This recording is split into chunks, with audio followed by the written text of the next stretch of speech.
Hello and welcome into the New Orleans Saints pregame report presented by Harrah's New Orleans. I'm Caroline Gonzalez, joined by John DeShazier here in the Mercedes-Benz Superdome as your New Orleans Saints get set to take on the Minnesota Vikings for their wild card playoff game. Now, anytime you say the Minnesota Vikings, it's going to put a bad taste in the mouth of anyone who's a Saints fan. But as we've heard all week, JD, these players feel like the last two playoff runs for them have battle-tested them for what they're about to do. Yeah, I think they moved on from the Minnesota Miracle, obviously. Last season they went 13-3 in the aftermath of it and earned the #1 seed. So I think they're far removed from that. Obviously, they understand the pain of it because that's a good thing to have with you. You don't want to carry that feeling and feel it ever again. So they moved past that. Great game here today for an opportunity to move to the divisional round. Absolutely. The Saints will kick off against the Vikings at noon. It's a special time for everyone here in the Mercedes-Benz Superdome and for every Saints fan, and including players, especially for Jared Cook, who hasn't made a playoff appearance since 2016. This is what you play for. It's not Pro Bowls. It's not accolades at the end of the season. You play for championships, and it's been my dream ever since I was a kid to make it to the Super Bowl and be able to win a championship. So that's kind of where my focus is. JD, we've kind of joked amongst ourselves about how Sean Payton and Drew Brees have talked about wanting to ascend as you are going into playoffs, but do you think the Saints are where they want to be right now approaching playoffs? Well, it's not a joke if it's true, and that's exactly what they are doing. I think offensively, I can't imagine they would want to be in a better place than they are right now. In December, we're looking at it. The Saints have the NFC Offensive Player of the Month in Drew Brees, 15 touchdowns, no interceptions, 1,188 passing yards, completed 75% of his passes. The team went 3-1. Offensively, they averaged 40 points a game in December, so I can't imagine going in on a better heater than they are right now. Absolutely, and Drew Brees mimics those thoughts. He shared his thoughts earlier this week in the locker room. I think mid-season we looked at ourselves offensively, and we were doing some good things, but didn't feel like we were putting forth our best performances, and so the goal really in looking at a lot of the little things, really just the execution of our offense and kind of the way that we, the standard that we've set for ourselves, felt like, there was a lot of things that we could be doing better, and we wanted to, continue to progress forward throughout the latter half of the season to the point where we were playing our best football going into the postseason. And I think we've made great strides from week to week. I do think we've gotten better each week. And I think the statistics would reflect that. I think the points per game would reflect that. I think just the overall execution would reflect that. The stats don't always reflect it, but I'd say for us offensively, we have been able to be balanced.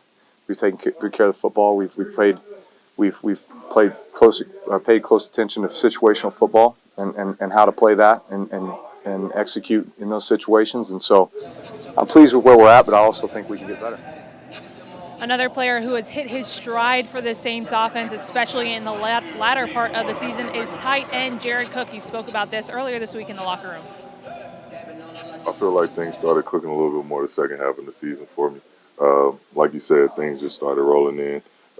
Receptions, a lot more receptions, a lot more targets, and more touchdown catches. I think that's kind of what we envisioned with me getting here. Well, like I've always said, I'm never satisfied. I look at a lot of plays on this season and think about the things that I could have done better or the plays that I could have had. So that's kind of where my mentality is. Yeah, it's cool and all, but, you always look for ways to get better.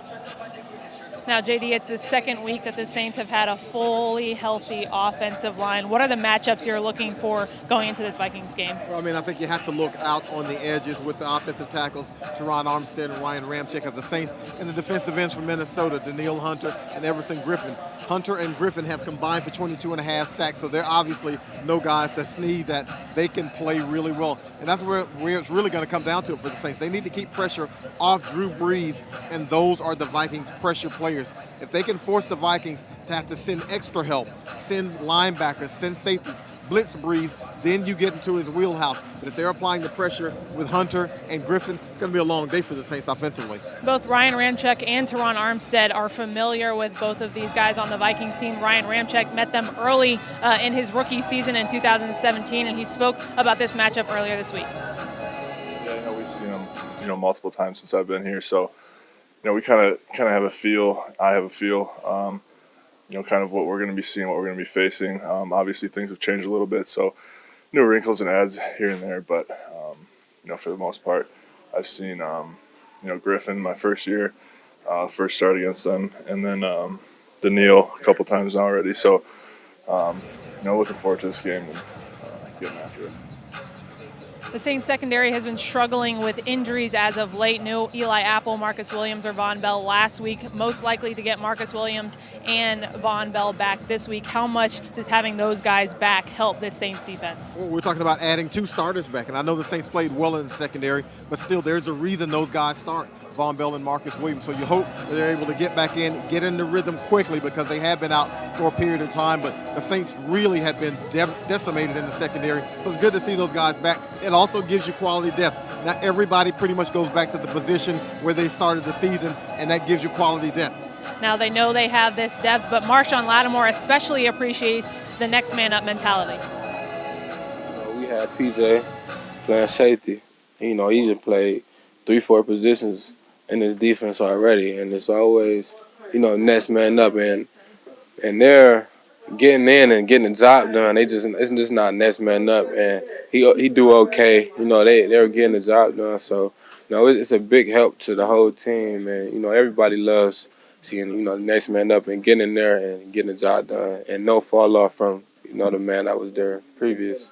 Oh yeah, man, it's very important, man. We preach that when the next guy up, man, there's no drop off. So I feel like everybody doing a good job. Coaches do a good job preparing the players to go out there and play. And during the week, we all prepare like starters. So it's definitely an easy transition for us. JD, something we've talked about all year is this special teams unit for the Saints team. Now, Will Lutz, Deontay Harris selected to the Pro Bowl. It just came out this week. Deontay Harris was selected to the first team All-Pro. How solid is this unit, and how reliable are they? Well, they've been really phenomenal. They've been responsible for several wins this season. Will Lutz kicked 4 field goals in 2 games. One of those accounted for all the points in the win over Dallas. Deontay Harris returns the punt for a touchdown. He scores early, and that gives them the momentum against Seattle. And then you get 4 guys who have either blocked or deflected punts this season. All of those are momentum-changing plays, and they change games. All right, before I ask you the same question twice, we're going to go ahead and listen to Deontay Harris, who spoke earlier this week.